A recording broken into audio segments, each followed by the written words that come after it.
Siapa yang tidak luluh melihat tingkah pola Cipung atau Rayanza, bayi ajaib yang seolah memegang kendali remote kontrol hati jutaan netizen Indonesia? Namun, di balik tawa dan kegemasan itu, baru-baru ini muncul badai yang tak terduga. Sebuah podcast sederhana justru memicu perdebatan panas tentang eksploitasi anak hingga seruan boikot terhadap sang Sultan Andara, Raffi Ahmad. Apakah ini murni kepedulian ataukah salah paham yang terlalu jauh? Mari kita bedah tuntas dengan kepala dingin. Salam dan solawat. Assalamualaikum warahmatullahi wabarakatuh. Salam sejahtera untuk kita semua, sobat setia nama channel Anda. Semoga hari ini membawa keberkahan melimpah bagi kita semua. Sebelum kita masuk ke pembahasan yang cukup serius namun penuh pelajaran ini, mari kita basahi lisan kita dengan memuji kekasih Allah. Allahumma sholli ala Sayyidina Muhammad wa ala ali Sayyidina Muhammad. Semoga syafaat beliau senantiasa menaungi kehidupan kita di dunia dan akhirat. Amin. Bagi teman-teman yang baru bergabung dan ingin mendapatkan ulasan berita yang tidak hanya panas, tapi juga mencerahkan hati, jangan ragu untuk menekan tombol subscribe sekarang juga. Nyalakan lonceng notifikasinya agar kalian tidak ketinggalan update terbaru. Satu klik dari kalian adalah semangat besar bagi kami untuk terus berkarya. Sahabat sekalian, kita harus akui bahwa keluarga Raffi Ahmad dan Nagita Slavina adalah pionir dalam dunia digital entertainment di Indonesia. Rans Entertainment bukan lagi sekadar kanal YouTube, melainkan sebuah kerajaan media. Di tengah kerajaan ini, hadir sosok pangeran kecil bernama Rayanza Malik Ahmad, atau yang akrab kita sapa Cipung. Kehadiran Rayanza memang fenomenal. Segala tingkah lakunya, mulai dari belajar abjad, makan, hingga berinteraksi dengan Susrini, selalu menjadi trending topik. Melihat antusiasme ini, tim Rans mencoba format baru, sebuah podcast yang menampilkan Rayanza sebagai host atau bintang utamanya. Idenya mungkin sederhana dan lugu, yakni menampilkan celotehan bayi yang belum lancar bicara sebagai hiburan yang fresh dan menggemaskan. Secara visual dan konsep, ini adalah terobosan lucu. Kita disuguhi pemandangan seorang balita duduk di kursi podcast, memakai headphone yang kebesaran, dan berbincang dengan bahasa bayinya. Bagi mayoritas penggemar, ini adalah asupan gula harian, hiburan yang melepaskan stres. Namun seperti mata uang yang memiliki dua sisi, popularitas yang masif ini ternyata mengundang sorotan tajam dari sisi yang berbeda. Disinilah awal mula api perdebatan itu mulai menyala. Masuk ke inti permasalahan sahabat, niat menghibur ternyata tidak selalu diterima dengan tawa. Narasi berbalik arah ketika potongan video podcast tersebut beredar luas. Alih-alih pujian, Raffi Ahmad justru dituding melakukan praktik eksploitasi anak. Mengapa tuduhan ini bisa muncul? Mari kita lihat dari sudut pandang para kritikus. Sebagian netizen merasa bahwa menempatkan anak seusia Rayanza dalam format podcast, sebuah format yang identik dengan obrolan orang dewasa, terstruktur, dan direkam untuk konsumsi publik, adalah hal yang dipaksakan. Argumen utamanya adalah soal pemahaman. Anak seusia Rayanza dinilai belum memiliki kapasitas kognitif untuk memahami konsep mengobrol dalam konteks podcast. Ia tidak tahu bahwa dirinya sedang direkam, ia tidak tahu bahwa celotehannya akan ditonton jutaan orang, dan ia tentu saja tidak bisa memberikan izin atau konsen atas konten tersebut. Kritik ini semakin tajam ketika disandingkan dengan frekuensi kemunculan Rayanza di kamera.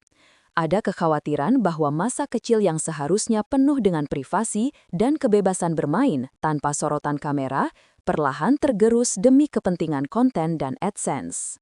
Istilah eksploitasi di sini digunakan untuk menggambarkan situasi di mana anak dipekerjakan atau dimanfaatkan daya tariknya secara berlebihan demi keuntungan orang tua tanpa mempertimbangkan kenyamanan psikologis sang anak. Tentu ini adalah tuduhan yang sangat serius bagi seorang ayah seperti Raffi Ahmad. Panasnya isu ini tidak berhenti di kolom komentar YouTube saja, melainkan meledak di platform X, sebelumnya Twitter.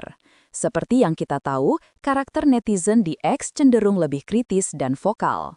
Salah satu pemantik diskusi yang cukup besar datang dari unggahan akun @goodrecom. Akun ini mengunggah potongan video podcast Rayanza yang kemudian menjadi viral. Di bawah unggahan tersebut, Bola salju kemarahan mulai menggelinding. Banyak komentar yang menyuarakan ketidaknyamanan mereka. Tidak sedikit yang terang-terangan menyerukan ajakan untuk memboikot konten-konten Raffi Ahmad yang melibatkan anak-anak. Alasan mereka cukup mendasar. Jika penonton terus memberikan views, tontonan, maka itu sama saja dengan melanggengkan praktik eksploitasi tersebut. Stop nonton, biar nggak diterusin, begitu kira-kira nada sebagian komentar. Mereka beranggapan bahwa podcast ini tidak memiliki tujuan edukasi atau hiburan yang substansial karena Rayansa dianggap dipaksa masuk ke dalam skenario orang dewasa. Reaksi keras ini menunjukkan bahwa kesadaran masyarakat tentang hak-hak anak di era digital, sharenting, mulai meningkat. Masyarakat kini tidak lagi hanya menelan hiburan mentah-mentah, tapi juga mulai mempertanyakan etika di balik pembuatannya. Lantas, bagaimana kita menyikapi hal ini dengan bijak dan positif? Sahabatku, setiap kritik adalah obat, meski rasanya pahit. Kita bisa melihat kejadian ini dari kacamata yang lebih jernih. Tuduhan dan kritikan yang datang kepada Raffi Ahmad sejatinya adalah bentuk kasih sayang masyarakat. Publik peduli pada tumbuh kembang Rayansa. Publik ingin Rayansa bahagia. Ini adalah tanda bahwa masyarakat kita masih memiliki empati yang tinggi terhadap anak-anak. Di sisi lain, kita juga perlu berhusnuzon, berprasangka baik kepada Raffi dan Nagita. Sebagai orang tua, tidak mungkin mereka berniat menyakiti buah hatinya sendiri. Mungkin bagi mereka, ini adalah cara untuk mengabadikan momen. Di era digital, video adalah album foto masa kini. Kelak saat Rayansa dewasa, podcast ini bisa menjadi kenangan lucu betapa ia sudah disayang banyak orang sejak kecil. Kesimpulannya, kontroversi ini menjadi pengingat berharga bagi semua orang tua, bukan hanya selebriti, bahwa dalam membagikan momen anak di media sosial, kita perlu menyeimbangkan antara dokumentasi kenangan dan privasi. Mari kita ambil hikmah positifnya. Jadikan kritik sebagai bahan evaluasi untuk membuat konten yang lebih ramah anak.